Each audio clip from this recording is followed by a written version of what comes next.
तो जैसा करेंगे इस सृष्टि में वो मिलेगा, चाहे कोई भी आदमी हो, राजा हो, रंक हो, धनी हो, गरीब हो, साधु हो, राजनेता हो, प्रधानमंत्री हो, जो भी यहाँ जो करता है उसका रिटर्न वैसा ही मिलता है।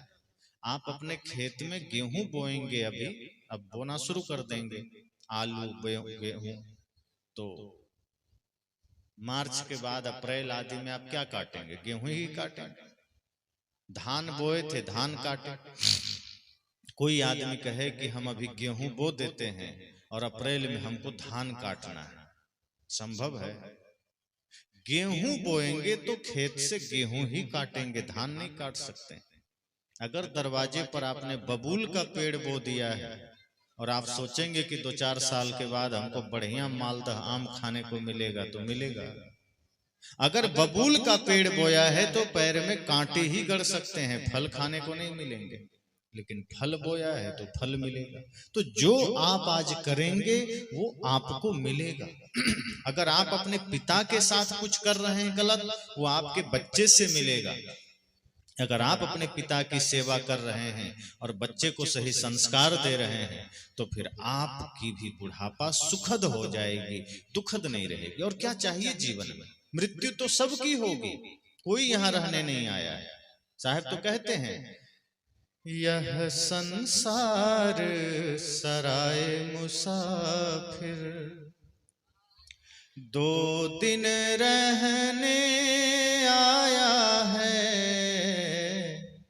गृह संपत्ति में तू मत भूले, यह सपना की माया है, यह संसार सराय मुसाफिर। सदगुरु कहते हैं ये तो सराय है, ये जगत पूरा मुसाफिर खाना है। हम आए हैं, चले जाएंगे, जाना है। पर क्या रोते रोते जाना है? पछताते पछताते जाना है? रोते रोते जन्म जरूर हुआ है, पर ऐसा कर्म मत करिए कि रोते और पछताते जाना पड़े। जन्म लेते समय रोना मजबूरी थी, आप उस समय शिशु अवस्था में थे, वो आपके हाथ में नहीं था। पर ऐसा कर्म पुनः मत कर जाइए कि मरना भी रोते रोते हो। सदगुरु कहते हैं फिर आप समझना आपने शरीर को खो दिया, बर्बाद कर दिया। इसलिए यह सत्य है कि मृत्यु होगी, यह सत्य है कि शरीर विनशेगा। शरीर मिट्टी पानी आग हवा का जोड़ है, ये बिखरेगा। लेकिन ऐसा कर्म मत कर जाइए कि रोना पड़े। इसलिए आज जीवन को सजाइए और जीवन में रो के नहीं जाना है, आनंदित होके जाना है। जन्म के समय साहब ने कहा ना, कबीर जब हम पैदा हुए जग हंसे हम रोए, ऐसी करनी कर चलो हम हंसे जग रोए। सदगुरु कहते हैं जब जन्म लिए मजबूरी थी कि आपके जन्म पर परिवार के लोग हंसे थे, थाली बजाए थे, ताली बजाए थे कि वाह हमारे घर में संतान की उत्पत्ति हुई। बेटा का जन्म हुआ तो और ज्यादा खुशी हुई। अब तो लगभग बेटियां भी जन्म लेती है तो पिता खुश होते हैं, पर कई बार दुखी हो जाते हैं कि दहेज देना पड़ेगा। दहेज की कुप्रथा आज भी बिहार को अपने समझिए कि वो काल की भांति खाए जा रहा है। ये बहुत बड़ी कुप्रथा है जो गलत है। हमारे जो भी महापुरुष हुए, जो भी भगवान हम जिनको मानते हैं, कहीं कोई दहेज की चर्चा नहीं है। न राम जी के शादी के समय दहेज की बात हुई, न शिव जी की शादी में दहेज की बात हुई। हम उन्हीं को मानते हैं, संसार उनकी पूजा करता है। लेकिन आज अगर शादी की बात आए तो तुरंत जो बेटे का बाप है वो कहता है नहीं इतना तो लगेगा। ये कुप्रथा है और गलत है। तो जब बच्चे का जन्म होता है तो आप खुश होते हैं, बच्चा रो रहा होता है। अगर बच्चा जन्म लेते ही नहीं रोए तो आप दुखी हो जाते हैं, पता नहीं स्वस्थ है कि नहीं, गूंगा तो पैदा नहीं हो गया। फिर रुलाया जाता है, उसको हिला डुला करके फिर आप उसको रुलाते हैं, और जब वो रोने लगता है तब आप खुश होते हैं कि वाह बच्चा ठीक है। तो साहब ने क्या कहा, जब हम पैदा हुए जग हंसे, अर्थात संसार के लोग, परिवार के लोग हंसे और हम रोए, हम रोए। मजबूरी थी, पर सदगुरु कबीर कहते हैं पर अब ऐसा ना हो। अब जीवन ऐसा जीना, संसार में इस भांति जीना कि ऐसी करनी कर चलो हम हंसे जग रोए, कि आपका कर्म ऐसा बन जाए, आपका जीवन ऐसा बन जाए कि जब आप जाएं तो संसार के लोगों के आंखों में आंसू हो। कोई व्यक्ति अच्छा है या बुरा, इसकी पहचान करनी हो तो किसी के यात्रा में शामिल हो जाइए, अंतिम यात्रा में। एक व्यक्ति ने कहा कि एक अर्थी जा रही है, ये आदमी स्वर्ग जाएगा कि नरक, अच्छा है कि बुरा? कहा रुको बताते हैं। वो चला गया, उसके अंतिम यात्रा में शामिल हो गया। तो सभी लोग बात कर रहे थे, अच्छा हुआ ये मर गया, बड़ा कांटा था समाज का, हर किसी के जीवन में एकदम अंधियारी फैला दिया था, जहां देखो वहीं तांडव करता था, उत्पात मचाता था, नफरत में जीता था, घृणा में जीता था, किसी को भी मारता था, पीटता था, छीनता था, माँ बाप को लात मार दिया। अच्छा हुआ चल गया, और जीता तो न जाने और कितना पाप करता। कोई दुखी नहीं था, सबके चेहरे पर शांति थी कि अच्छा हुआ ये कांटा चला गया। वो आदमी आया, कहा ये आदमी नरक जाएगा। कहा कैसे? कहा इसके अर्थी में, इसके यात्रा में कोई रो ही नहीं रहा है, सब खुश है। अच्छा? कहा क्योंकि इसका कर्म ही गलत था, और जिसकी यात्रा में आदमी खुश हो, जिसके जाने से समाज खुश हो जाए, समझ जाना वो नरक जाएगा। जिसके आतंक से समाज आतंकित है, तो समाज तो चाहेगा कि आदमी गुजर जाए तो कोई हर्ज नहीं, वो मरने की कामना ही करेगा आदमी।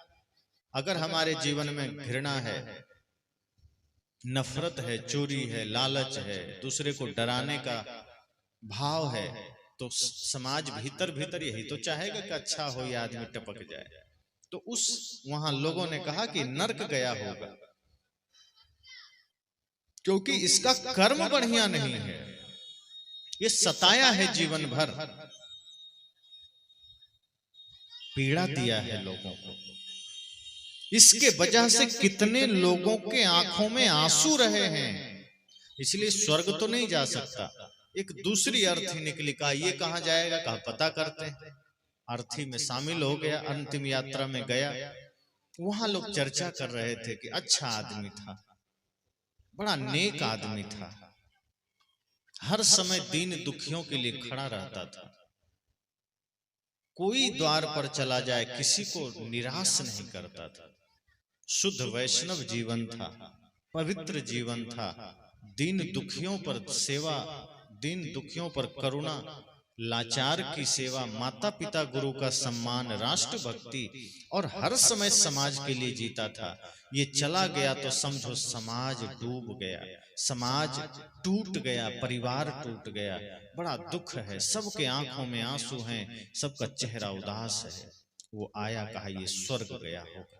कहा कैसे? कहा इसके यात्रा में कोई भी आदमी खुश नहीं है, बल्कि दुखी है, अर्थात वो नहीं चाहता था कि इस समय ये गुजर जाए। ये आदमी इस समाज के लिए वरदान था, ये कभी अपनी परवाह नहीं किया, इस समाज के लिए जिया, माता पिता गुरु को सदैव सम्मान दिया, पूजा किया, उनके नजर में माता पिता और गुरु ही देव रहे, लाचारों की सेवा किया, इसलिए इसके जाने से समाज के लोग आहत हैं, इसलिए मैं ये कह सकता हूं कि ये स्वर्ग गया होगा। तो जो हमारा कर्म है उससे हम हंसते हंसते जा सकते हैं, अगर कर्म हमारा ठीक है। तो साहब ने कहा कि जन्म रोते रोते हुआ, लेकिन मृत्यु रोते रोते नहीं होना चाहिए। अगर अंतिम समय में भी रोते रोते गए तो समझ जाना आपने शरीर को बिगाड़ दिया, आपने ये जन्म खो दिया, फिर आपने वैल्यू नहीं दिया, महत्व नहीं दिया जीवन का। इसलिए जन्म रोते रोते हुआ, पछताते पछताते जिया, और रोते रोते मर गए, समझना आप हार गए। जीतना है आपको, तो रोते रोते जिए, जन्म लिए हैं, कोई बात नहीं, हाथ में नहीं था। लेकिन जैसे भगवान कृष्ण का जन्म कहां हुआ? जेल में, मजबूरी थी, अपने हाथ में नहीं था। पर मृत्यु कहां हुआ? जंगल में। ये एक इशारा है, एक प्रतीक है। जेल बंधन का प्रतीक है, बंधा हुआ है, घेरा है, और जंगल स्वतंत्रता का प्रतीक है, वहां किसी प्रकार का बंधन नहीं है। तो भगवान कृष्ण अपने जन्म से और मृत्यु से भी संसार को एक संकेत देकर गए कि जेल में जन्म हो जाए चिंता की बात नहीं, बंधन में जन्म हो जाए ज्यादा परेशान होने की बात नहीं, लेकिन ध्यान रखना मृत्यु जेल में ना होने पाए, मृत्यु बंधन में ना होने पाए।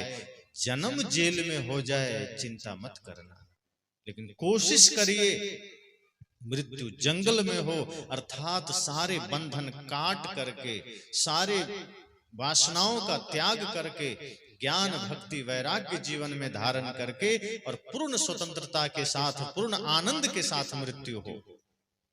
और जब इस तरह से मृत्यु होती है, समाज भी उसके मृत्यु के घड़ी में शीश झुका देता है, आंखें डबडबा जाती है। ऐसा करके जाइए कि लोग आपकी अंतिम यात्रा में खुश ना हो सके, बल्कि आपके जाने के वजह से उसके हृदय पीड़ा से भर जाए। इसका यह प्रमाण होगा कि आपने इतना बढ़िया काम किया कि कोई चाहता नहीं था कि आप जाएं। चेष्टा करिए आपके वजह से किसी की आंखों में आंसू ना हो। ऐसा कर्म करिए कि आपके किसी कृत्य से, किसी कर्म से किसी की आंखों में आंसू ना आए, बल्कि आपके लिए आंसू हो। आपके लिए आंसू होना और आपके वजह से आंसू होना बड़ा फर्क है। आपके वजह से किसी के आंख में आंसू है, मतलब आपने उसको सताया है, आपने उसको डराया है, धमकाया है, पीड़ा दी है, कष्ट दिया है। और आपके लिए आंसू होने का मतलब है कि आपने उसको इतना प्यार दिया, सम्मान दिया कि आपके थोड़े से दुख में जाने के बाद आदमी की आंखों में आंसू आ गए। वो आपको चाहता है, आपके प्रति सम्मान है, श्रद्धा है। तो जीवन थोड़ा है, रोते रोते जन्म लिए, पछताते पछताते जी रहे हैं, ये जीवन नहीं है। ये तो जीवन को बिगाड़ना हुआ, ये तो जीवन को कौड़ी के भाव बेच देना हुआ। जैसे कोई हीरा दे दे आपको और आप किसी को कंकड़ के बदले में देकर आ जाए, तो लोग कहेंगे कितना पागल आदमी, हीरा पाया था, चाहता तो अरबों रुपया पा सकता था, कंकड़ के बदले दे दिया। यही हम शरीर के साथ कर रहे हैं। साहब कहते हैं ये शरीर समझना हीरा से कम नहीं है, ये कीमती है। अगर आप शरीर को साध लें, अच्छा काम करें, तो ये शरीर आपको स्वर्ग तक ले जा सकता है, मुक्ति तक ले जा सकता है। लेकिन अगर आपने इस शरीर को प्रपंच में लगा दिया, लड़ाई झगड़े में लगा दिया, घृणा में लगा दिया, तो यही शरीर आपको नरक में भी ले जा सकता है, बंधन में भी ले जा सकता है। तो हीरा जन्म हमने गंवा दिया। इसलिए मैंने कहा कि आप अपने जीवन में ये बदलाव लाइए कि आज मुझे अपने कर्म को बदलना है, सुधारना है, ऐसा बन जाना है कि हमारे बच्चे भी अच्छा बन सकें। अगर आप सचेत नहीं हुए तो धीरे धीरे बच्चे हाथ से निकल जाएंगे, और अगर 5 से 6 साल होते होते तक आपने उसे नहीं संभाला, उसके बाद मुश्किल हो जाएगा। 10 के पार तो फिर बहुत मुश्किल है। बांस जब कच्चा रहता है तो आप उसको जैसा चाहे झुका दीजिए, टेढ़ा कर दीजिए, लेकिन जब बांस सूख जाता है तो आप झुका के देखिए वो टूट जाएगा। मिट्टी जब तक आग में नहीं गई है तब तक आप उसे चाहें तो जो स्वरूप दे दीजिए, लेकिन जब वो आग में जाके पक गई मिट्टी, फिर आप उसे जो भी कोशिश करेंगे वो टूट जाएगा। इसी तरह से जब तक समय है, जब तक शिशुपन है, आप कोशिश करिए उस बच्चे को एक सही स्वरूप देने का, उस बच्चे को एक सही रूप देने का। जैसे कलाकार होते हैं जो कलाकृति बनाते हैं, मूर्तियां बनाते हैं, तो कई लोग मिट्टी का बना देते हैं, कुछ लोग पत्थर का बनाते हैं। अब कुछ पत्थर खेत में पड़ा है, सड़क के किनारे पड़ा है, किसी का पैर लग रहा है, कभी कोई उस पर थूक दे रहा है, कोई कचरा डाल दे रहा है, तब तक उसका कोई महत्व नहीं है।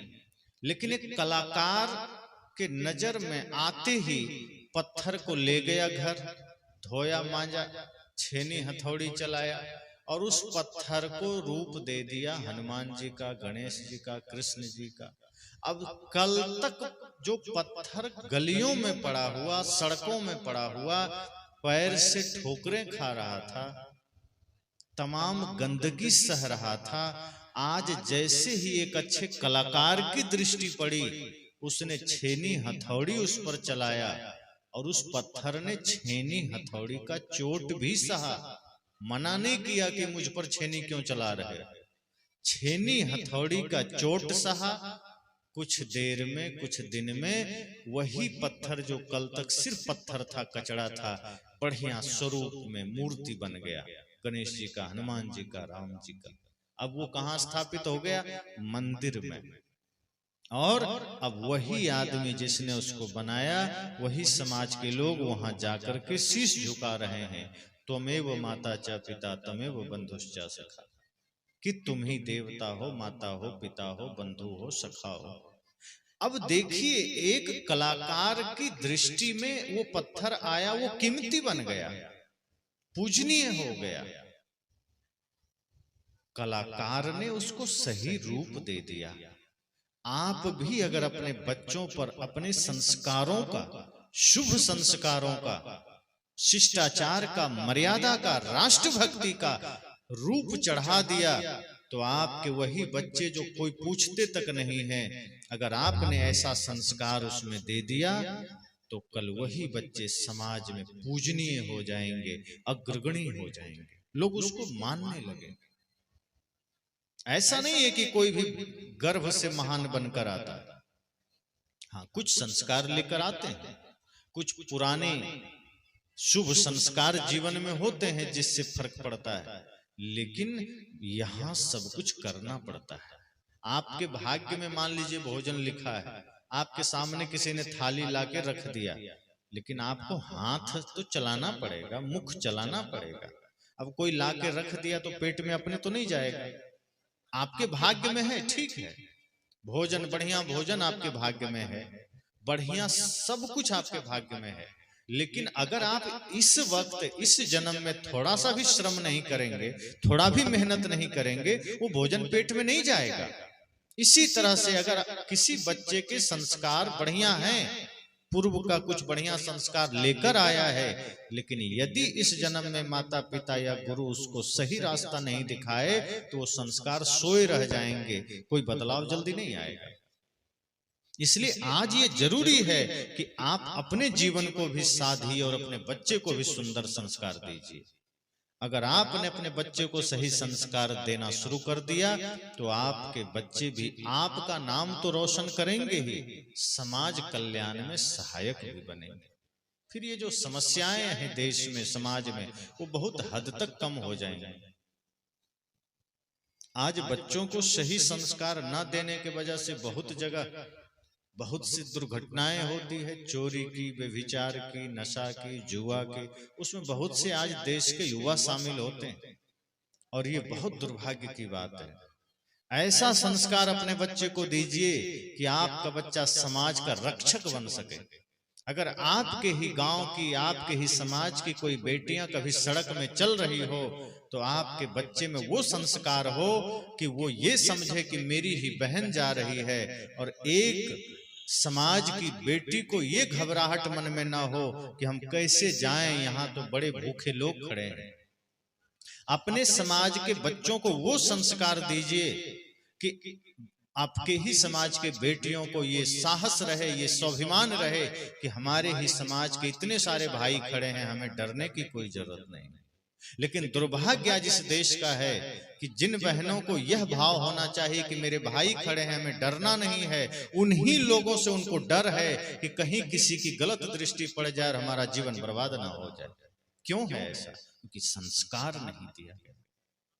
अपने ही समाज में अपने ही लोगों से ये भय क्यों है? क्योंकि संस्कार नहीं दिया गया और आप इसको महत्व नहीं देते हैं। यहां से आप जाएंगे, मुझे विश्वास है बहुत कम लोग सोचेंगे। आप घर जाएंगे, कल वही आप दुनियादारी, खेत खलिहान और ड्यूटी में लग जाएंगे। आप फिर साल भर बाद सत्संग होगा, एक दो बार सोच लेंगे। आप बहुत कम सोचेंगे कि हाँ मुझे सत्संग में मैंने सुना है तो रोटी तो मिलेगी ही, आप मेहनत करेंगे रोटी मिलेगी। लेकिन यदि सिर्फ रोटी खाते खाते प्राण निकल गए तो जीवन पाने का अर्थ क्या हुआ? शरीर सिर्फ भोजन देने के लिए मिला, शरीर मिला है भक्ति करने के लिए, सही जीवन जीने के लिए, सही मार्ग पर चलने के लिए, राष्ट्र सेवा के लिए। शरीर सिर्फ इसलिए नहीं मिला। अब ये तो ऐसा ही हुआ कि जीवन किस लिए मिला? तो आदमी को किसी ने पूछा तुम जीते क्यों हो? तो कहा आप जी रहे हैं। तो क्यों जी रहे हो? नौकरी करने के लिए, कमाने के लिए, खाने के लिए जी रहे हैं। कभी कमाने के लिए जी रहे हो, खाने के लिए जी रहे हो, और खाते क्यों हो? तो जीने के लिए। खाते हैं जीने के लिए, जी रहे हैं खाने के लिए, यही काम रह गया है। खाना तो इसलिए है कि शरीर भौतिक है और ये बिना भोजन के जिंदा नहीं रह सकता, इसलिए भोजन इसको देना है। लेकिन शरीर को भोजन दिए तो शरीर का उपयोग कहां किए? गाड़ी में तेल डाले तो गाड़ी का उपयोग करते हैं, यहां से दूसरी जगह जाते हैं, इस गांव से उस गांव, इस शहर से उस शहर। तो गाड़ी में तेल डालने का कोई उद्देश्य है ना, कि गाड़ी इसलिए खरीदे कि ताकि उसमें तेल डाल सके, और तेल इसलिए डालते हैं ताकि गाड़ी को रख सके। तेल गाड़ी के लिए, गाड़ी तेल के लिए, कोई उद्देश्य नहीं। गाड़ी इसलिए खरीदी गई ताकि कहीं जा सके, और कहीं जाएंगे तो ऊर्जा की जरूरत होगी, इसलिए तेल डाल दिया। शरीर इसलिए मिला कि समाज, राष्ट्र और मानवता के लिए कुछ अच्छा काम कर सकें, मुक्ति का काम कर सकें, और इसके लिए शरीर को ऊर्जा की जरूरत होगी, इसलिए भोजन चाहिए। संस्कार के लिए शरीर को वस्त्र चाहिए, मर्यादा के लिए घर चाहिए, और किसी चीज की जरूरत नहीं। शरीर को भोजन चाहिए इसलिए आप कमा रहे हैं। ये दुनिया भर के बड़े से बड़े बिजनेस, बड़ा से बड़ा धन का विस्तार जितना भी है वो शरीर को सिर्फ खाने पीने और रहने के लिए है। लेकिन शरीर किस लिए है ये हमने नहीं सोचा। शरीर के लिए तो हमने सोच लिया कि इसको बढ़िया भोजन देना है, बढ़िया घर देना है, बढ़िया कपड़ा देना है। पूरा संसार इतना ही सोच रहा है। आप बच्चे को पढ़ा भी रहे हैं तो इसीलिए पढ़ा रहे हैं कि ये कोई नौकरी कर लेगा, बढ़िया पैसा कमाएगा तो घर चल जाएगा। ये जीवन इसलिए नहीं मिला कि आप सिर्फ यहाँ खा के जी के चले जाएं। ये जीवन इसलिए मिला है कि आप धर्म का काम कर सकें, भक्ति का काम कर सकें, मुक्ति का काम कर सकें। और इस क्रम में शरीर को भोजन की जरूरत होगी, इसलिए थोड़ा श्रम कर लेना है जिससे भोजन मिल जाए। लेकिन हमने सारा फोकस इसमें कर दिया कि बस कमाना है, खाना है, खाना है, कमाना है, यही दो काम रह गया। इसके अलावा भक्ति हमारे जीवन में नहीं है। बच्चों को सही संस्कार देना है ये ख्याल में नहीं है, अपना जीवन संस्कारी बनाना है ये ख्याल में नहीं है। तो यहां से जाएंगे, बहुत कम लोग हैं जो इस पर सोचेंगे। वो सोचेंगे चलो सुनना था सुन लिए, अब अपना काम करना है, बच्चे पढ़ेंगे, हम अपना काम करेंगे, वही लड़ाई, वही झगड़ा, वही गाली गलौज। बहुत कम लोग हैं जो जाग जाएंगे। और अगर एक भी व्यक्ति जागे तो समझना उसी ने वास्तव में यहाँ सत्संग सुना है। और अगर आप नहीं जागे तो समझ जाना ये 3 दिन आपका यहाँ सिर्फ वक्त खराब हुआ है, कुछ नहीं मिला, खाली। अगर आपने शुभ संस्कारों का संकल्प नहीं लिया तो आप क्या देंगे बच्चों को? वही देंगे जो जी रहे हैं। लेकिन जीवन में उतना भर से शांति तो नहीं है। बहुतों से जब मैं पूछता हूं शांति है, कहता कहां शांति, संसार में इतना दुख है, शांति कहां। तो शांति के लिए प्रयास भी तो नहीं कर रहे हैं। दुख क्यों है? क्योंकि आप दुख बटोर रहे हैं, दुख के लिए ही जी रहे हैं। सदगुरु तो कहते हैं तन धरे सुखिया काहू न देखा, जो देखा सो दुखिया, कि शरीर धरे हैं तो दुख तो रहेगा, लेकिन उस दुख से मुक्ति का मार्ग भी तो नहीं खोज रहे, उस दुख से छूटने का रास्ता भी तो नहीं खोज रहे। और रास्ता यही है कि गुरु शरण में अगर आए तो सचेत होइए, एक एक श्वास आखिरी है, ये भाव रखिए कि अगला पल हमारा आखिरी हो सकता है। पता नहीं कल का सूर्योदय हम देखें ना देखें, कौन जानता है। बहुत से लोग सोते हैं, सुबह उठते हैं तो पता चला वो मरा हुआ है। हमारा हर दिन आखिरी हो सकता है, हर पल आखिरी हो सकता है, ये परम सत्य है और हम इसी से भागते हैं। जो जीवन का सबसे बड़ा सत्य है, हम उससे भयभीत हैं, उससे हम डर रहे हैं।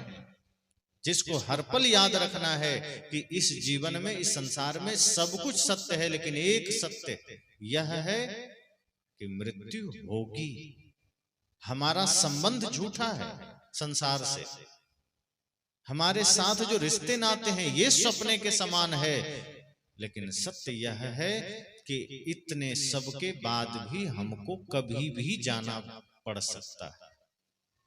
और जब जाना ही है तो सजा के जाना है, जीवन को व्यवस्थित करके जाना है, कुछ ऐसी कमाई करके जाना है कि अपने तो अपने गैर भी आपको याद रखें, रावण की तरह नहीं, राम की तरह। रावण भी अमर हो गया, लोग आज भी याद करते हैं। दशहरा में आप लोग भी पुतला जलाए होंगे, तो किस लिए? उसका कर्म उसको भी महान बना दिया। महान इस रूप में कि हम उसे आज भी याद कर रहे हैं। महान तो नहीं बना, शैतान बन गया, लेकिन याद करते हैं। राम का नाम है तो उसका भी नाम है, कृष्ण का है तो कंस का भी है। तो या तो आप बढ़िया काम करिए तो पूजनीय हो जाएंगे, या गलत एकदम इतना गलत कर दीजिए कि लोग तब भी याद करेंगे। जैसे लादेन को आज भी लोग याद करते हैं, विध्वंस का कारण बना, आज भी याद करते हैं।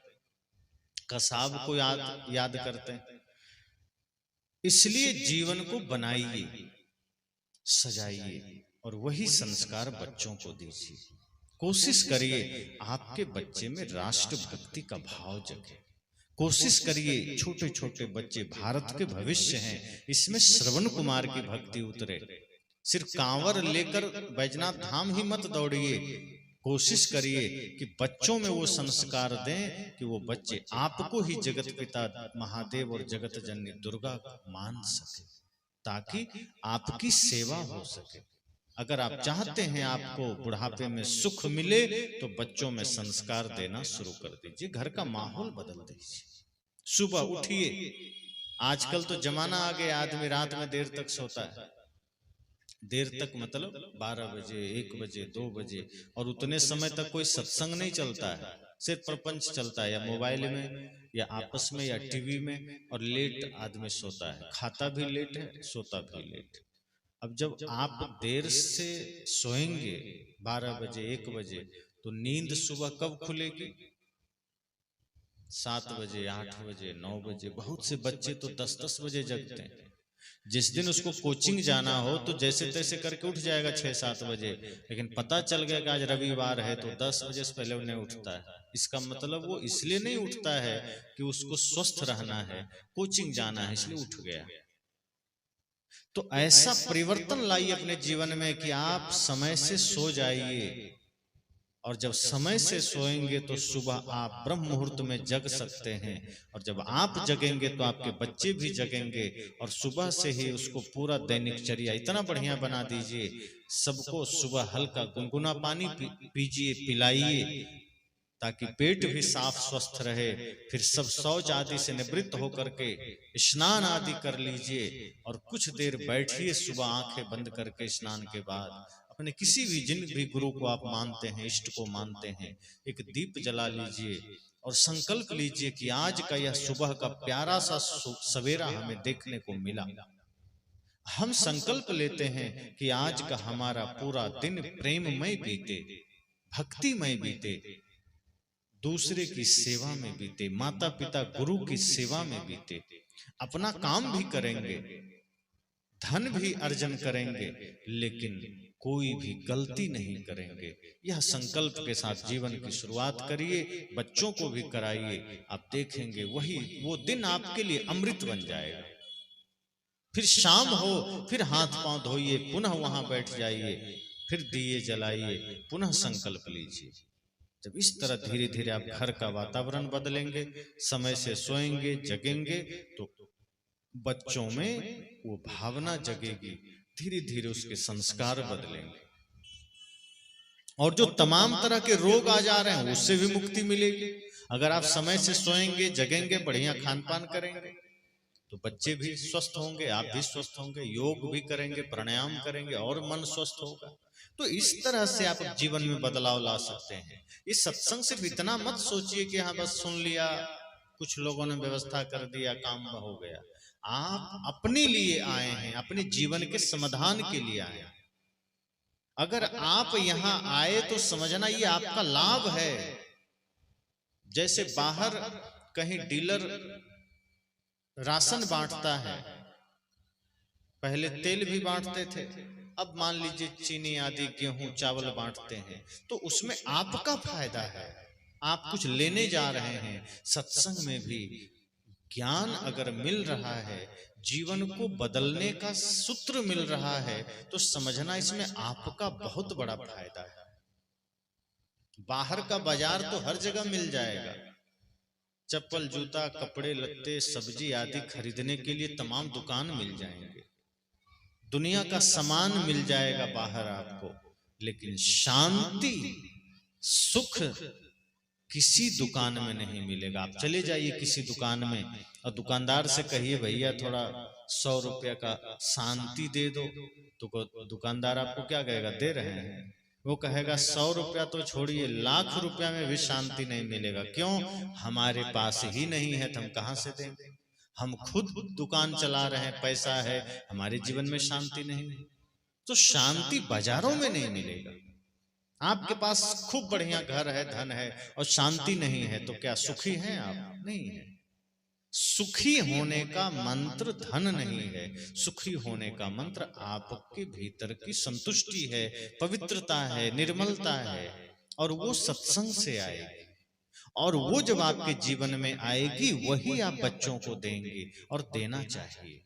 नहीं देंगे तो आपके जीवन में दुख तो बना रहेगा, आप अपने बच्चों के भविष्य के साथ खिलवाड़ करेंगे।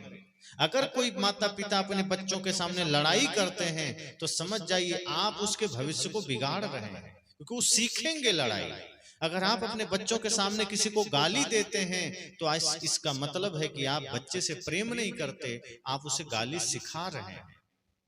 अगर आप अपने बच्चों के सामने कोई नशा करते हैं, भले ही बच्चा 3 महीने का है, 6 महीने का है, आप सोचते हैं ये तो अबोध बच्चा है, क्या जानेगा, लेकिन ये मत सोचिए, बच्चे कोरा कागज होते हैं, उसका माइंड बहुत तेज होता है। वो जितना छोटी अवस्था है उतना ज्यादा उसका माइंड तेज है। भले वो बोल नहीं सकता, लेकिन जैसे खाली कैसेट किसी टेप रिकॉर्डर में पहले लगाते थे और जो बोलते थे रिकॉर्ड हो जाता था, आज मोबाइल में वॉइस रिकॉर्डर चालू कर दीजिए, जो बोलिए सब रिकॉर्ड हो जाएगा, जैसे कैमरा में हो रहा है। ऐसे ही वो बच्चे का मस्तिष्क है, इतना विकसित होता है, इतना तीक्ष्ण होता है, इतना सूक्ष्म होता है, इतना कुशाग्र होता है कि आपकी सारी हरकतें रिकॉर्ड हो जाती है उसमें। आप उसके सामने झूठ बोल रहे हैं कि नशा कर रहे हैं कि गाली दे रहे हैं, वो छोटा सा बच्चा 1 महीने का, 2 महीने का, 6 महीने का, साल भर का, सब उसके मस्तिष्क में जा रहा है, रिकॉर्ड हो रहा है, वो देख रहा है। जवाब तो नहीं दे सकता, लेकिन जब वो 5-7 साल का हो जाता है, तो जो जो रिकॉर्डिंग आपने उसमें भरा है वो धीरे धीरे निकलना शुरू होता है। फिर आप सोचते हैं ये सब तो हम सिखाए ही नहीं थे, कहां से सीख गया? वो ऐसे ही सीखा है। आप तो सोचे कि वो अबोध है, सो रहा है, आप सोचे ये 3 महीने का है, क्या पता चलेगा, लेकिन वहां आपने बीड़ी पिया, सिगरेट पिया, गांजा पिया, गुटखा खाया, तंबाकू खाया, पत्नी को डांटा, भाई को डांटा, किसी को गाली दिया, किसी की निंदा किया, वो सब रिकॉर्ड हो गया। इसलिए सजग रहिए, होश में रहिए कि छोटे बच्चे के सामने कोई गलत काम नहीं करना, कोई गलत बात नहीं करनी है। बड़ी सजगता चाहिए। अगर आपने किया तो उसका जीवन तो बिगड़ा ही, आपने अपना बिगाड़ लिया, उसका भी बिगाड़ दिया। इसलिए यह भी ध्यान रखिए कि बच्चे जो देखते हैं वो जल्दी सीख जाते हैं।